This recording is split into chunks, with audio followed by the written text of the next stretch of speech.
We're 21, baby! This is Brady.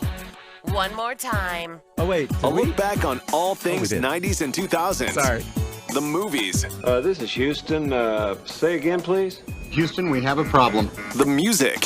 You make it so good, I don't want to leave, but I gotta know what's your fantasy. The awkwardness. Got your credit card? It's Mall Madness. Sale at the shoe store. The new shop till you drop game that really talks. Here's your host, Brady Broski. Welcome to the Brady One More Time podcast. It is I, Brady Broski. That is Dan over there. What up? And how you doing? I'm doing good. And after what we learned last week, I think there's only one way to really truly start the show. Oh, no. We learned that Dan wrote a song summer into college year? Yeah. For a girl he had a crush on, and he recorded it and sent it to me. This one's actually about something even dorkier. It's about band camp. It's about band camp, okay. Yeah. So this wasn't for your secret admirer. Oh, well, you know what? That's a good intro for me to talk into. Here is Dan Ginsberg. Oh, my God. Now the that memories. feeling way down deep inside of me. Oh, my God. It will never slip away. Oh, my God. That beat, though. But now that the moment is gone for The good, vocals could use a little I work. really No, it's perfect, Dan. want the feeling to stay. Grammy Award winning. Hold on. Packed into just 1 week, we're a whole lifetime. Oh, my God. This is so bad. Precious memories. I really hope nobody listens to this episode. But now as the time ticks Oh, by, here comes the chorus. I am We're left building. to wonder why the most beautiful times bring such sadness. And now the memories, they will only haunt me. Now the memories, They'll haunt you? they will only taunt Hug you? I think haunt and haunt. taunt. They'll taunt you? Because they were so good. They were such good memories. I think the idea was that nostalgia makes you sad because you had such a great time, but now it's At band over. camp, right? Literally? Yeah. But then if you let the song play, which you absolutely should not, and the last time I go through the chorus, it changes to keep the memories even though they'll haunt me or something like that. The idea being that even though it's sad that it's over, you're still happy that it happened. Now, I'm going to ask you, like Very I normally deep. do when I interview artists, Dan. Yeah. Well, how long did it take you to write the song? Did it just come to your head? It came to me while I was making sandwiches in the deli of the grocery store Bush's, where I was working in high school. Hold on, you worked at a place called Bush's? Bush's was the name of the grocery store. Perfect. And it was my first shift back after band camp, and I was sad that band camp was over, and I wanted to write a song about it, and that guitar lick that is now just instantly recognizable worldwide. It just came to me, Yeah, that was a 4-minute masterpiece that I only played 2 minutes of. So can 2 I give minutes you too many? Can I give you a couple pointers? Yeah, I'm one of the country's biggest music directors for Top 40 Radio. Yeah, that's a fact. And this was this would have been 26 years ago, so it's time for a remaster. So yeah, let me hear your tips. It needs a feature.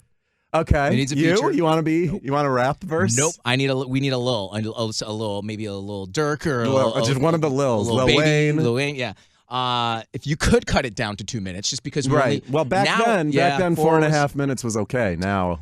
And maybe like a second version, like a K-pop version. Okay. Yeah, maybe a foreign language version. Yeah. Maybe a reggaeton version. Maybe we could get BTS to do something with it. They probably would love to. They're easy to get a hold of. I've heard, yeah. No, I have them all on speed dial. That is Dan's song, his original, Now the Memories is what it's called, his original song that goes to which album? What album? That was, the album was called Walk With Me. Walk With Me it was more of an EP. Walk With Me was the song for the girl that you had a crush on. Yes. Okay. Yes. This is the follow-up. And I'm checking Media Base, and yes, Now the Memories now has one spin. It's a hit. We'll come back to that over and over again if you don't mind. Yeah. I gotta hear. You gotta send me the other one. That could just be the intro to the show. You knew I was gonna play it if you sent it to me, right? You knew. You told me you were upset after the last episode that you didn't have a clip ready to go. So I felt like I had no choice but to provide. Oh, now we have it ready to go forever. So Great. Good. Today's topic, we're going back to the 90s. Yes. We're gonna do board games. Yes. We've done similar. We've done toys. Yes. We're doing board this is games of the great 90s. Topic. It's a great Great topic. So we're going to do Mount Rushmore. So you get a Mount Rushmore, I get a Mount Rushmore, and then we'll let like people decide who's they're more siding with, or they can create their own board games. I have a closet full of them still. I do. I have some of them are in my parents' house still, and like when we go back for like Thanksgiving, we'll play. I have a niece and nephew who will play like our games and get bored of them after like 5 minutes because everything's so much cooler now. Probably why they're called board games. Yeah. There you go. Okay, so you have some at home, but I have a few here. Yeah, including one that's on my Mount Rushmore. Okay, I have a huge closet full. Like right when you first walk into our place, there's the coat closet, and above all the coats are all the board games. My wife and I, if you ask me how many times we have played any of those board games, it is a 0. They're just sitting there collecting those. They're like artifacts. We always say like we should have game night, and we end up just watching Netflix. It's sad. Yeah, I'm kind of same. I mean, I have a closet full of newer games too that just rarely actually come out. So back in the 90s, it was like game night, or friends came over, or especially family with siblings. Yeah, always a blast.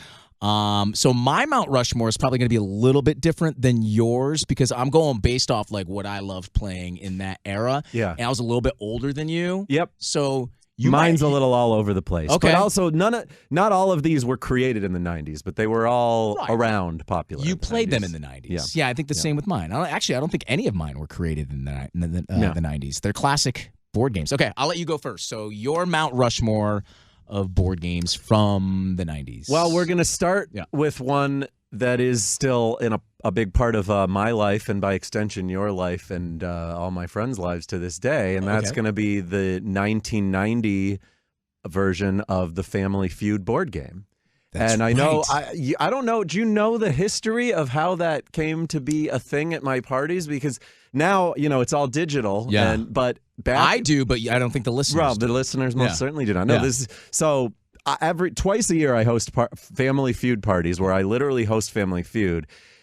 But it started with the 1990 board game that my family played growing up. It was Family Feud questions. It was very not intuitive, but you had like a plastic board and you would slide. There were like a bunch of different answer sheets. So whatever round you were doing, you needed to have a host. They would like slide a sheet of paper in, and then there were little yellow plastic tabs. So like, if I did a question and you guessed an answer and it was number 2 and I was hosting, I would look and I would see you got number 2, and I would like slide out the tab so that the answer for number 2 revealed itself. Survey says, and then you pull the tab. And I still have that game and when I first started hosting people, when I moved to Chicago like 15, 16 years ago, that's how the Feud tradition started, was us. 7, 8 of us. When I first moved here, I didn't know a lot of people. Yeah. We would sit around and play that, and I'll get sarcastically way too into it. Yeah. And then at some point, it evolved into the digital version. I did some Googling, discovered there was this software out there that had all the music and sound effects, and it became what it is today. But belongs on your Mount Rushmore. It has to be on my Mount Rushmore. And yours alone. And yours alone. Yeah. There's nobody else listening right now has ever. It was around. I don't know. It was. I don't think it was popular. I never heard of it. Yeah, I don't know. I mean, Family Feud, the TV show, was certainly popular. Of course, then, I don't remember the game though. Yeah, I don't know. But this is your Mount Rushmore, Dan. Yeah. Okay, that's number 1. What else you got? I got to go with the Jumanji board game, and that was very 1990s. So 90s. And you couldn't get a board game that was more fittingly tied to the theme in the movie. In this case, that it was surrounding. So I feel like.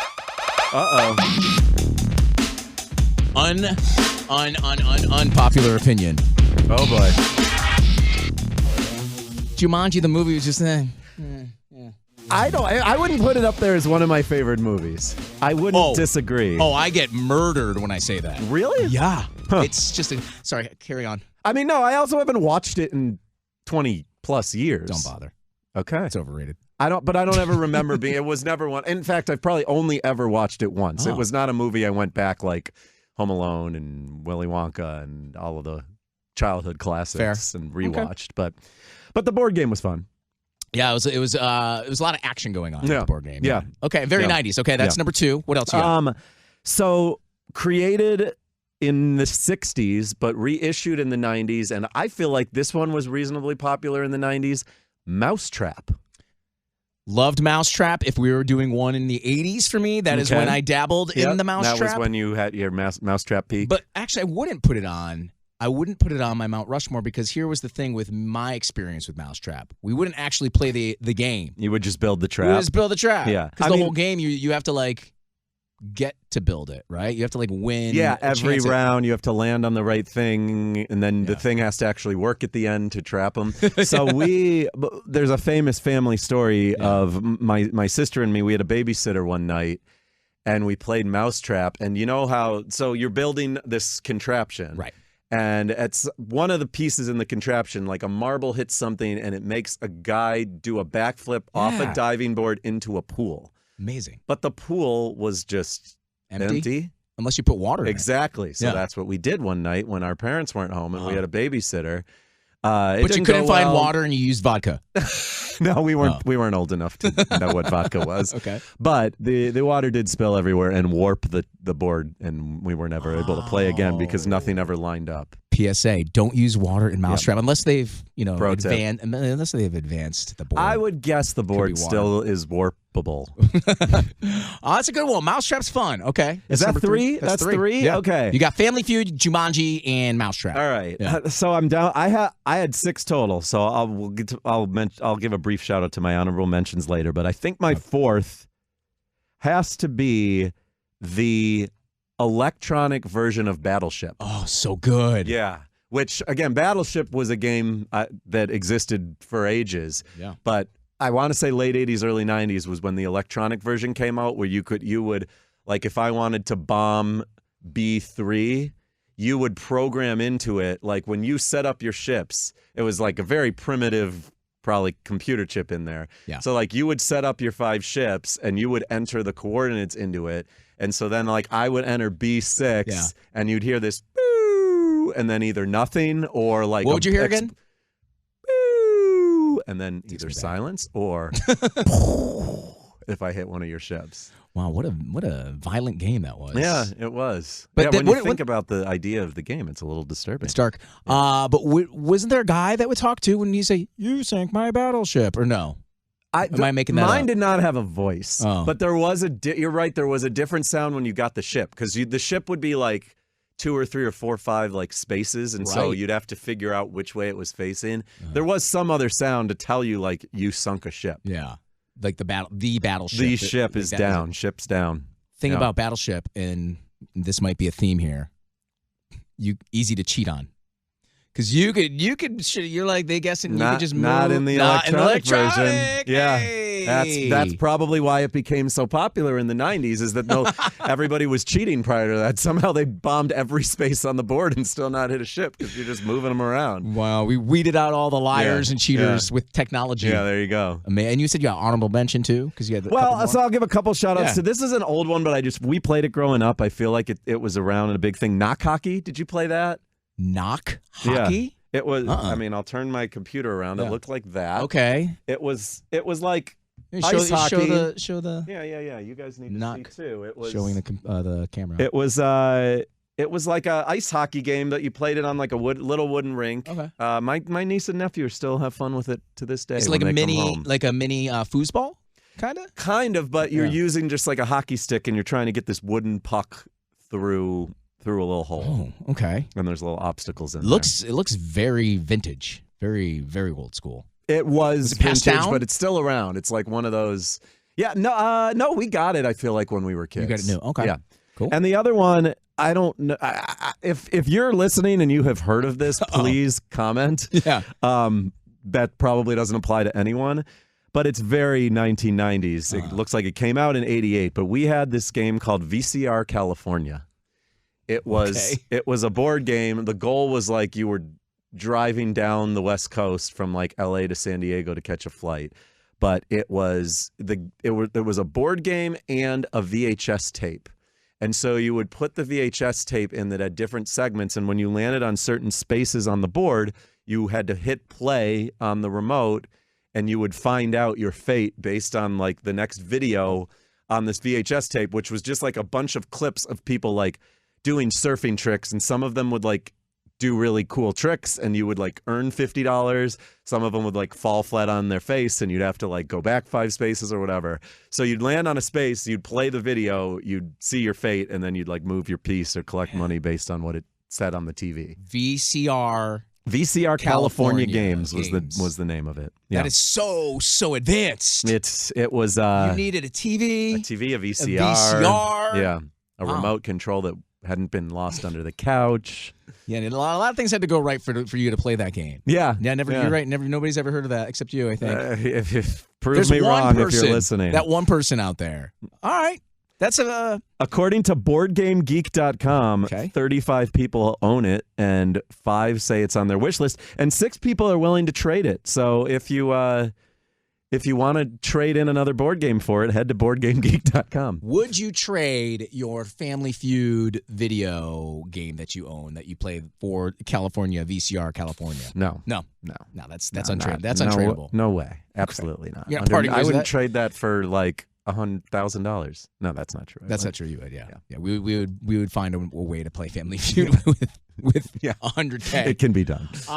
Cool. Very. So we didn't have any overlap. Oh no. There's so many board games out there that I figured that would be the case. But all right, I'm very curious. Very eclectic. Yeah, it's all over the place. Over there. I don't know. A lot of them weren't terrible. But the Battleship was probably the most popular one. Jumanji had its moment. Yeah. But for me, way more mainstream. Okay. Way more mainstream. My Mount Rushmore starts with Guess Who. Oh, yeah. Okay. The guessing game. Have you seen the TikTok trend of the no physical trait version of Guess Who? I have not, but what we used to do, the older I got, was play Inappropriate Guess Who. Yeah. Where you would guess who the person was based on overtly stereotypes. Oh, wow. Yeah. Okay, this is kind of the exact opposite of that. Oh, okay. You're not allowed to use any physical traits. I play this with my niece and nephew because we have it when we go home for Thanksgiving. So it would be like, is your person someone who, if Starbucks got their drink wrong, they would raise a fuss in the store? Similar to that, it would be just a very raunchy and off-color version where you would say things that you probably would get canceled for. So how often did you actually end up with the right person at the end? Inappropriate or regular? Inappropriate. Pretty quickly. Okay. Which is sad. Yeah, see, we usually fail at the no physical traits. Got it. Yeah. Guess Who? But Guess Who, the original, as a kid, not Inappropriate. That was my jam. I love that game. Yeah, hell of a game. Thought about something just now. We could probably make a version for our group of friends. We should. Put a little picture. That would be fun. Like this person goes out of her way to cook ridiculously fancy meals, and when we go to her house, Dan breaks something. Hold on, I'm putting down everyone except Bridget. Our friend Bridget. She likes to have house dinner parties. She makes. If you haven't tasted Bridget's cooking, you really should sometime. Yeah, really give her pro tip. Her food. Number 2 of the day. Number 2, and then, again, this is like my '90s era. I'm kind of coming of age now. If you have a party, like a 7th or 8th grade party, and Twister comes out. Oh man! Oh boy! Yeah. Was it like 4? I think it was 4 people to play at a time. Yeah. Oh man, I definitely want to. I want to play with like Michelle Hancock. We've talked about her before, right? I don't know, maybe. I feel like Laura Sager's got to be in my group. But yeah, your Mount Rushmore. New topic. Rushmore. Your Mount Rushmore of people you want to play Twister with from 7th grade. Mine would be Rebecca Rankin. Okay. Carly Kleiman, and Christine Wielopolsky. Did you write songs about any of them? No, I wasn't. That was before my songwriting days. But those were my 6th and 7th grade girlfriends. Shout out to them. Hope they're all doing well. I think they're all married with children. Their names aren't that anymore. They have new last names. Yeah. There you go. So Twister's on. I mean, just so much fun, and you get all tangled up, and then you fall, and then it's funny, and then it's cute, and then all of a sudden you're playing 7 minutes in heaven. Yeah, it was definitely like, I feel like maybe not officially, but framed as like a flirty. Oh, yeah, for sure. Yeah. You weren't playing that with your parents. No. You had to take off your shoes. Remember? You had to take off your shoes. It was like a mat, right? With 4 different colors, and then you spun. Spin the thing. Number 3 on my list. So I got Guess Who, Twister. Number 3, zero strategy involved, which is why I loved it, because I don't have a lot of brain cells. It is sure you do. Yahtzee. Oh, I love Yahtzee. Come on. We play that still, too, at the old house over Thanksgiving. Great game. Yeah, it's a good one. Yeah, that's one of my mom's favorites. So shout out to Tamaram. Always wants to play us some Yahtzee. Don't sell yourself short. There's some strategy. A little. Like, you got to decide, am I going to put these toward the ones or toward the three of a kind? Yeah, that's fair. And last but not least, on my Mount Rushmore, I'm pretty much going like super mainstream here with Guess Who, Twister, Yahtzee. Yeah. I was going to put Monopoly on. I mean, that's like the George Washington of board games. Yeah. But then I thought about it, and I was like, realistically, nobody ever wanted to play Monopoly. It's too much of a time investment. So much time. Yeah. You're like, want to play Monopoly? Oh, I don't know. We're going to be... You need to get Monopoly Deal. It's a card game. It's based on Monopoly. It's like a 15-minute game. It's a great date night game. You can play with two people. Okay. You and the wife would enjoy a lovely night of Monopoly. We say we'll play it, and then we never will. So the last one on my list, then, Monopoly's out. Okay. The Game of Life. Okay. That was never one we had. No? I remember. I mean, I obviously remember it. I've played it. Yeah, but we didn't have that one. You spin the wheel, get the little car, get the pink or the blue. What's the goal? To finish life, which sounds like you're dead. Sounds horrible. To finish life with the most money. Okay. Now I'm more interested. And the first like decision or option is, do I want to go to college or do I want to like start my career? Ooh. And then along the way, you add children. The little pegs are kids if you land on it. So you can cruise through life without like any kids, or you can cruise through life with like a full car full of children. And each time it's like costing more money. Do you have to? Yeah. So you have to have money for different. Like, do you have to have money for college? I guess. Yeah. In 1990, you probably didn't have to have. If you played that game, the 2025 version, you'd have to go around the frickin' board 3,000 times just to be able to afford college. Right. Yeah. And maybe you're still paying for that student loan in 2025. Right. So that's my Mount Rushmore. I've got Guess Who, Twister, Yahtzee, and Life. Remind me what you have again. Jumanji. Family Feud, Mousetrap, and Battleship. VCR California was just an honorable mention. Battleship. Electronic Battleship. The Electronic Battleship, Mousetrap, Family Feud. I love it. All right, so that's it, man. How did we do? What is on your Mount Rushmore of board games? Just growing up in general. It doesn't have to be the 90s. Let us know. Comment. You can like, you can subscribe, you can do other things too with podcast. Share. Love the sharing one. Rate. Oh, rate. Yeah. We're getting good ratings. Yeah, we are 5 stars. What country were we big in? Did I say? Was it India? It was India. Yeah. What's up, India? Hey, that's where our traffic continuity team is. Okay. Till next time on the Brady One More Time podcast, just remember. Just keep oh, no. The memories, there's even if they haunt me. Hold on to the memories, don't care if they taunt me. Available now wherever CDs are sold, which is nowhere. Now that's what I call music. Let's promise we'll